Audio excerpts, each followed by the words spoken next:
Good afternoon, everyone. My name is DM Rawlings, the 10-Minute DM. I am an experienced Forge in the Dark GM, and I'm here to offer some advice to you 10 minutes at a time.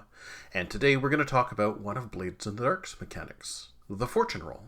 So first off, what is the Fortune Roll? According to the book, it is a tool the GM can use to disclaim decision-making. Put another way, if the GM doesn't want to make a judgment call, they can use a fortune roll instead. In essence, it's a way to tell how something is gonna work out. So when might we use these? Well, two reasons dictated from the Blades in the Dark book. The first is when the GM needs to decide what happens when the characters aren't directly involved. And some quick examples. Does the Office of Unexplained Phenomenon track down eons? Which of the two fighting monsters is the one that wins? How badly does a plague affect the area that the investigators are currently investigating in? And how calm are the seas when you get on a boat? Second way to use them, or reason to use them, is when you need to decide what happens, but an action roll doesn't make any sense. Like, imagine if a PC falls onto a wooden bridge. Does it break? In desperation, a PC reads a random spell out of a cursed tome. How effective is it going to be? Is there a good spot to hide? To surveil the mansion that you want to surveil? These are all instances where a fate roll might come in handy. And why do we use them? Well, I think there's four main things here. One is the GM doesn't have any strong feelings about the outcome, about how things turn out. The next one, the GM feels the outcome is too important to make some kind of arbitrary judgment on. They'd much rather leave it to the dice than have the weight of that decision themselves. Or maybe the GM wants to play to find out what happens, which is one of Candela Obscura's player principles, which I'll be talking about in a video at some point. And then lastly, we might use it to make, or when making a roll just feels like the right thing to do, but there's no action that really fits. But enough talk. How do these rolls actually work? You're going to build a pool just like you would for an action roll, and the starting is always going to be one die. Then what you do is you add a die for each advantage that the player preferred outcome has, and then you're going to remove a die for each disadvantage that it might have. So an example here might be the weather has been clear the last couple of nights, so the odds of the weather taking a change for the worse are less likely, so I'm going to take a die away. Or there might be something like two monsters are fighting, but one of the monsters is clearly larger than the other, so we're going to add a die for that situation. You're going to figure out your dice pool, adding and removing as many dice as you want, and then you're going to roll it. You can't add drive, you can't use resistance on these rolls. Pushing yourself doesn't really affect the outcome of them, right? You're removed from the equation as a player. And then you look at the result that you've got. And if it's a 1 to 3, the result is bad. The outcome is poor. Or the thing that someone was trying to do didn't have a lot of effect. On a 4 to 5, it's a mixed result. There's some limited movement forward.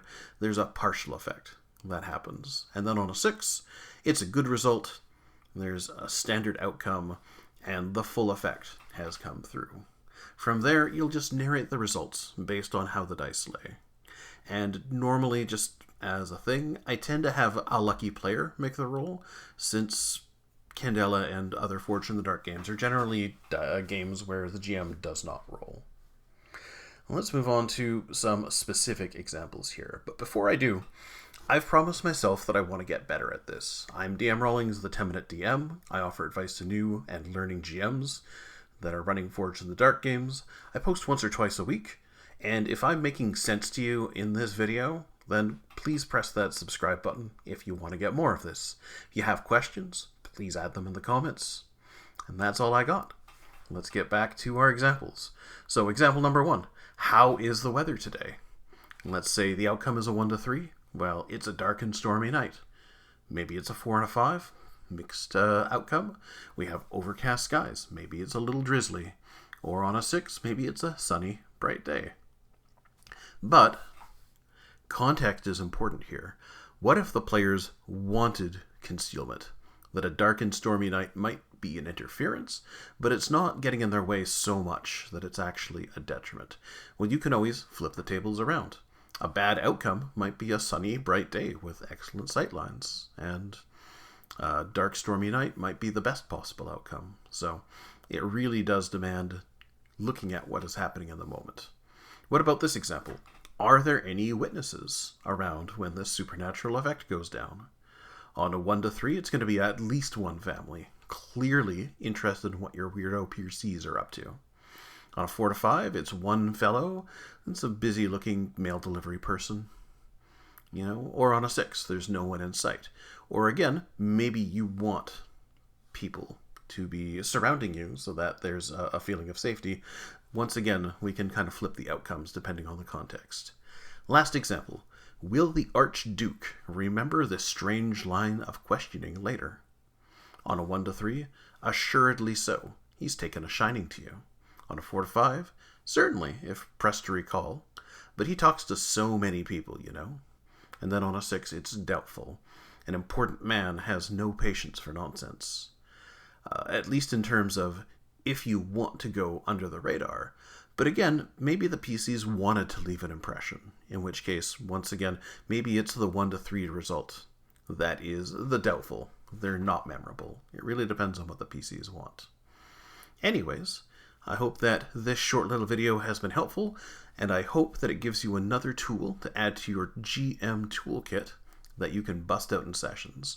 Anyways, once again, I've been DM Rawlings, your 10-minute DM. Thank you very much.